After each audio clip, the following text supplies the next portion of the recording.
Something's not adding up. What started as a horrifying car ramming during Liverpool's title celebrations has now taken an even more disturbing turn. The suspect is still in custody. The victim count has jumped, and investigators have just uncovered a new detail that could change everything. This isn't just another accident, and what police are uncovering behind the scenes could point to something far more calculated. Here's what we know so far. But first, hit the like button and subscribe to the channel for more. This story just keeps getting darker, and tonight we have a chilling new twist in the Liverpool ramming attack that left nearly 80 people injured. As Merseyside police continue their intense investigation, the number of victims keeps rising, new footage is being examined, and, critically, the suspect remains in custody, with fresh legal developments unfolding just hours ago.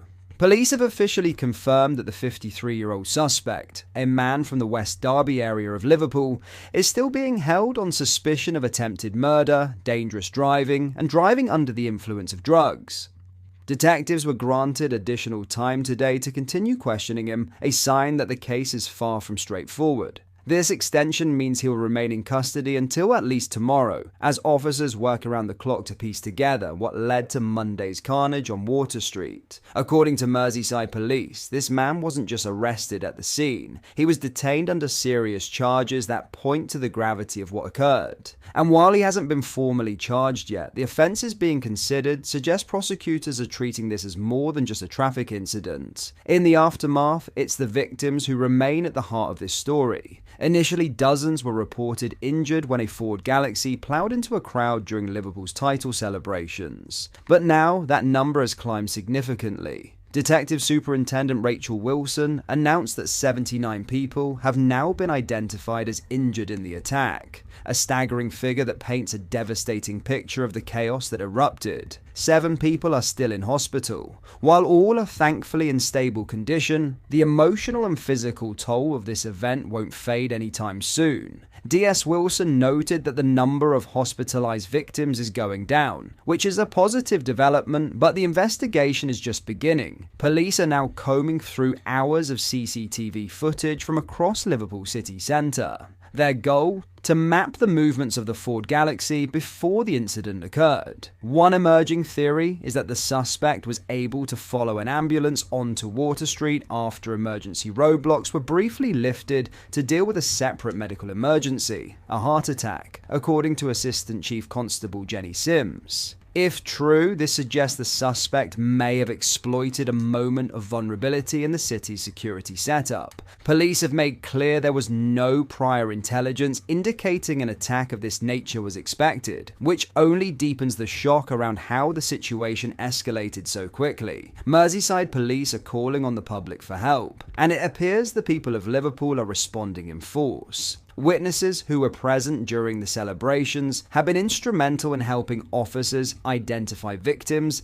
and potential leads. DS Wilson thanked those who've come forward and urged anyone else with footage, photos, or first-hand accounts to get in touch. Water Street has since reopened, but the emotional scars left behind remain raw.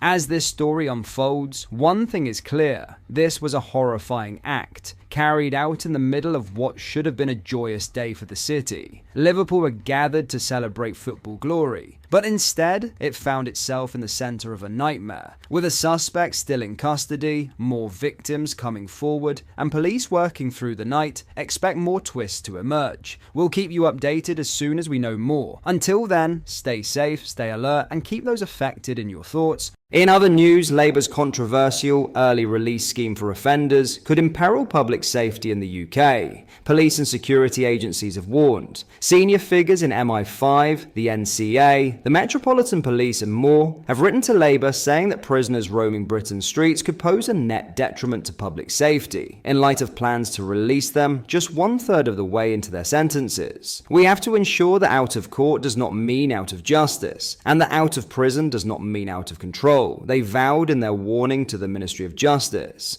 Security bosses have also demanded £300 million in Rachel Reeves's looming spending review to control the additional offending population at large, and have called for high-risk offenders like child abusers to remain behind bars. Russian, Iranian, and Chinese state-linked actors could also be released earlier, the figures said, adding that it is vital we retain sentencing that provides a strong deterrent to foreign adversaries. The letter's signatories, the Times reports, include Met Police, Head Sir Mark Rowley, the MI5 Deputy Director General, NCA Director General Graham Bigger, Gavin Stevens, the Chairman of the National Police Chiefs Council, NPCC, Gavin Stevens, and more. On the basis of what we understand at the moment, we are concerned that the proposals could be of net detriment to public safety and certainty to public confidence in policing and the criminal justice system, they said. We are not arguing for the status quo, but we have to ensure that out of court does not mean out of justice, and out of prison does not mean out of control. Shadow Justice Secretary Robert Jenrick later branded the release scheme a recipe for a crime wave, following the news that security chiefs have written to the MOJ. MI5, NCA, and the Met Police all warn Labour's plan to cut sentences risks public safety. This is unprecedented, he said. Up to 43,000 criminals could escape a prison sentence under Starmer's plans. Killers and rapists will have their sentence slashed. It's a recipe for a crime wave. The Ministry of Justice, responding to today's letter, said, "This government inherited prisons in crisis, close to collapse. We will never put the public at risk by running out of prison places again. We are building new prisons, on track for 14,000 places by 2031, the largest expansion since the Victorians. Our sentencing reforms will force prisoners to earn their way to release or face longer in jail for bad behavior, while ensuring the most dangerous offenders can be kept off our streets.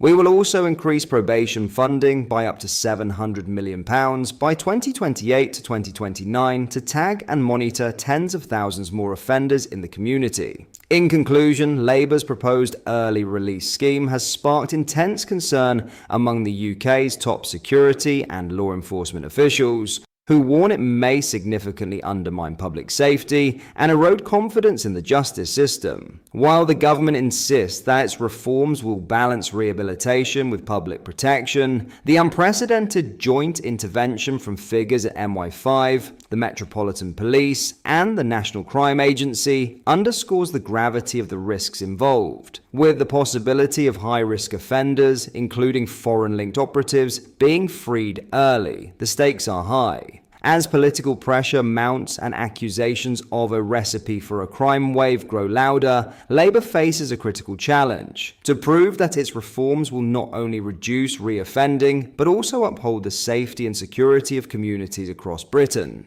What are your thoughts on what we discussed in today's video? Let me know down in the comments section below.